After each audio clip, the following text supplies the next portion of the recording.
amongst Shias, let alone other people altogether, would be as far as the Marjas go, nobody really sees them. They are in some corner where you hardly find them. I think they are missing the point, the fact that these... Who, the Marjas are hard to find? Yeah. I mean, one of the key points is the fact that as far as why they are not being seen as much as due to their humbleness, where they don't want to be in the spotlight, where anybody would look upon them in that fashion. And God forbid if that element of ego would pretty much wear on them. So I think a lot of people do not understand that fact. Could you elaborate on that? Historically, scholars have tried to bring a balance between being guides in their community, reference points, but at the same time, making sure that they're not following their ego. Because when someone becomes important in society, people start following them. That risk of following your ego and becoming arrogant becomes greater for them. So you will find many scholars, highly qualified, they run away from attention. And naturally that sometimes makes them a little bit less accessible. But there is a reason why they do that. Because history shows us that with a spotlight, with the feeling of importance, you start becoming arrogant. And these scholars then will deviate if that happens. So many of them, out of humbleness, they may not be so accessible. But let me ask you this question. This is not to say that scholars do not have a responsibility. Oh, Allah has commanded them to share their knowledge, no doubt. But my dear brothers and sisters, Allah created us with the intellect. And we know that the Prophet brought teachings for us. We know the Imams of Ahlul Bayt brought teachings for us. We should be the ones going after the scholar, not waiting for the scholar to come and find us. You need the scholar. On the Day of Judgment, Allah will tell you, there were scholars. Why didn't you make the effort to go? By the way, you think at the time of the Imams, especially those later Imams, they were easily accessible? You know people had to travel thousands of miles just to meet the Imam and ask them a few questions? You know how difficult it was in that era of political persecution? The same argument could have made then. The Imams were not that accessible. Allah's teaching people, you care about your faith, you go and sacrifice. Not going to make the Imam readily available at your service whenever you want. No, you go after the Imam. Today there's an expectation that I sit comfortably here, you the Marje, put me everything on a plate. That's not how God's system works. No prophet of God did that. Deen, religion, requires sacrifice. It's a trial from Allah. When something is valuable, you don't expect it to be delivered to you on a golden platter. You have to earn it, work for it. So even if sometimes some scholars may not be accessible, go and find them. Go and search for answers.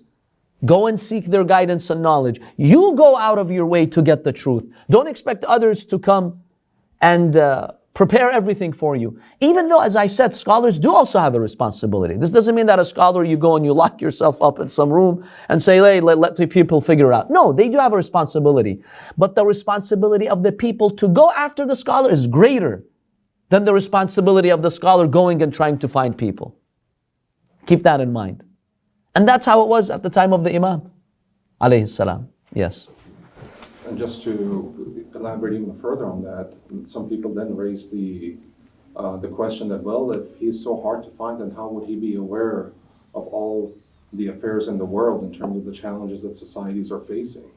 But maybe they're forgetting the point that these scholars have representatives all around the world, where that specific Marja is well aware of every single challenge that's that's happening all around the world in every community, whether it's one country versus another.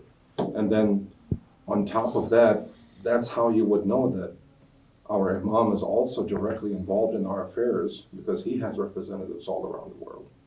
So that's a very good and valid observation. Sometimes maybe we sit here in a different country and think, okay, the Marja is in his house, he never even leaves his house. So what does he know about global matters for the Marja to be a source of guidance for me? The Marja might physically be in a home and probably not travel much, but remember, they're well connected. They have representatives in most parts of the world, constantly updating them on the conditions of those societies and communities. Constantly they get questions about various challenges people are experiencing. Remember, one of the things a marja does, which we don't think of that oftenly, if a marja has 24 hours, hours and hours and hours, I've seen the marja sits and answers these legal questions. Yes, he has an office that answer the easy questions or the questions that are clear. He's already given them the guidelines. They know his fatwa. But with modern issues, challenging issues, complex situations, the marja will sit hours and hours in answering people's questions. We forget that the marja does that. You think he's just sitting there on a chair doing nothing. So when you're exposed to thousands of questions each month, you get an idea of what people are going through, what their challenges are, what their problems are. And remember, most scholars in Maraje, even though they might not always be accessible, but for the most part, thousands of people meet them each month.